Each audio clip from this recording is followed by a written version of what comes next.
Hello दोस्तों, तो कैसे हैं आप सब। आशा करता हूँ सब बढ़िया होंगे, ज़िंदगी का मज़ा ले रहे होंगे। तो दोस्तों, हम लेकर आ गए हैं आपके लिए एक और नई मज़ेदार रोचक कहानी, गैस चैम्बर। तो चलिए शुरू करते हैं। दोस्तों, आप सबको पता ही है कि कैसे 2020 में कोविड आया और दुनिया को उससे कितना बड़ा नुकसान हुआ।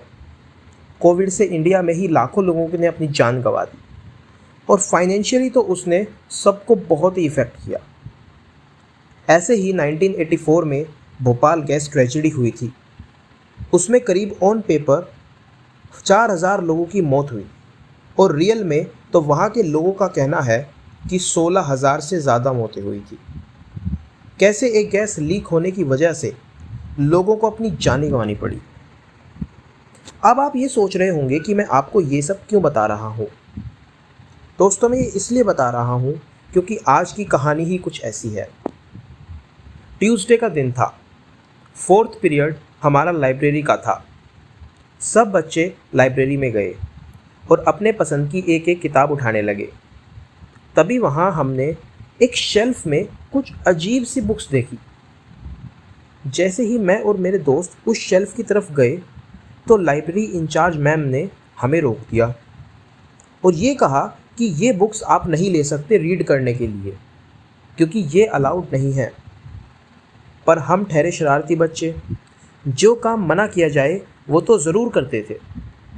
तो फिर क्या था, मैं और मेरा एक दोस्त टीचर से कुछ पूछने के बहाने उनसे बात करने लगे और उतनी ही देर में मेरे दोस्तों ने वहाँ से एक बुक उठा ली और चुपचाप एक दूसरी बुक के अंदर छिपा ली। अब बुक को जब हमने देखा तो वो एक इंसान की डायरी निकली। इंसान का नाम था स्टीफन और वो कोई पर्सनल डायरी तो लग नहीं रही थी, पर उसमें फर्स्ट पेज पर एक हेडिंग थी, माई स्लीपिंग कैट, और उस पर डेट थी 3 दिसंबर 2004। हम सब दोस्त कंफ्यूज हो गए कि ये क्या है, तो हमने वो रीड करनी शुरू की। तो उसमें ऐसा था कि सुबह का टाइम था। स्टीफन चाय पी रहा था और उसकी कैट अपना फूड खा रही थी और अचानक घर में एक धुआं जैसा आने लगा। तुरंत उस आदमी ने वो खिड़की बंद कर दी और पीछे मुड़ के देखा तो उसकी कैट सो रही थी। आदमी को लगा कि शायद ये खाना खाकर सो गई है, इसलिए उसने उसे इग्नोर कर दिया और अपने काम में लग गया। करीब 7 घंटे बीत गए।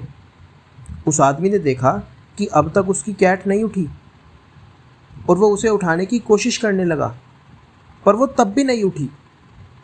वो तुरंत उसे एक डॉक्टर के यहाँ लेके जाता है, पर जैसे ही वो घर से बाहर निकला उसने देखा कि लोग रास्ते में ऐसे पड़े हुए हैं जैसे मर गए हों, लेकिन सबकी सांसें चल रही हैं।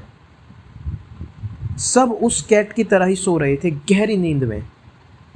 मुझे ये सब बहुत अजीब लगा और मैंने सोचा कि कुछ तो गड़बड़ है और अब डॉक्टर के यहाँ जाके ही पता चलेगा कि क्या चक्कर है।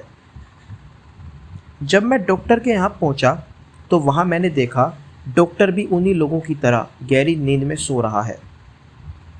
मेरे पास और कोई ऑप्शन नहीं था घर जाने के अलावा, क्योंकि और कोई डॉक्टर भी उस समय अवेलेबल नहीं था। मैं वापस घर आया और कैट को उसके बेड पर रख के अपना खाना खाकर मैं भी सो गया।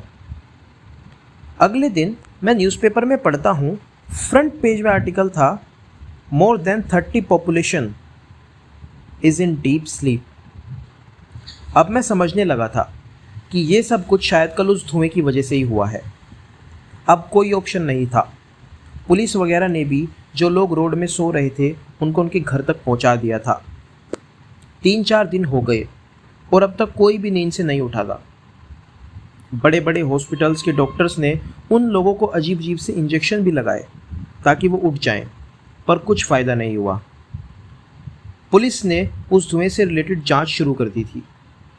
देखते देखते एक हफ्ता बीत गया और मैं देखता हूँ कि मेरी कैट उठ जाती है और नॉर्मल जैसी हरकतें करने लगती है। कुछ चेंजेस नहीं थे। मैंने बाहर निकल के और लोगों से भी पूछा, सब लोग ऐसे ही उठे जैसे कि कुछ हुआ ही नहीं था। उन सब लोगों को लग रहा था कि जैसे वो रात को सोकर सुबह अपने नॉर्मल तरह से उठे हैं। उन्हें कुछ याद ही नहीं था कि क्या हुआ। अब धीरे धीरे टाइम बीतता गया और 2 महीने बाद साइंटिस्ट्स की रिपोर्ट्स आई कि 3 माइन से अलग अलग गैसेस लीक हुई हैं। एक गैस अकेले किसी को ज़्यादा नुकसान नहीं पहुंचा सकती थी, पर अगर तीनों गैसेस आपस में मिल जाएं तो कार्बन मोनोऑक्साइड बना देती है, जिससे ये सब बेहोशी जैसी हालत हो जाती है इंसानों की। ये गैसेस बहुत टाइम से एनवायरनमेंट में थी, पर माइंस को ज़्यादा खोदने की वजह से हवा में इन गैसेस का लेवल इंक्रीज़ हो गया, जिससे कि ये सब हुआ। अब तो इस बात को काफ़ी टाइम हो गया, पर आज भी कभी कभी कुछ लोगों को काफ़ी दिनों के लिए गहरी नींद आ जाती है।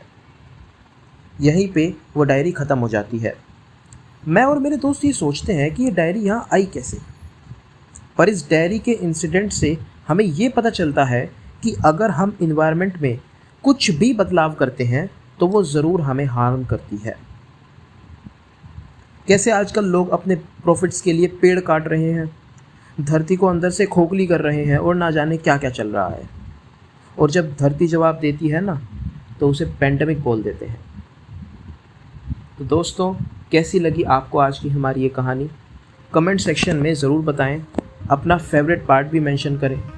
वीडियो पसंद आई तो प्लीज़ इसको लाइक करें और चैनल को सब्सक्राइब करना भी ना भूलें। हम जल्दी मिलेंगे आपसे एक और नई मज़ेदार कहानी के साथ। तब तक के लिए जय Hind. Your sticks and your stones, go break all of my bones. You won't ache my soul, you can't get to me.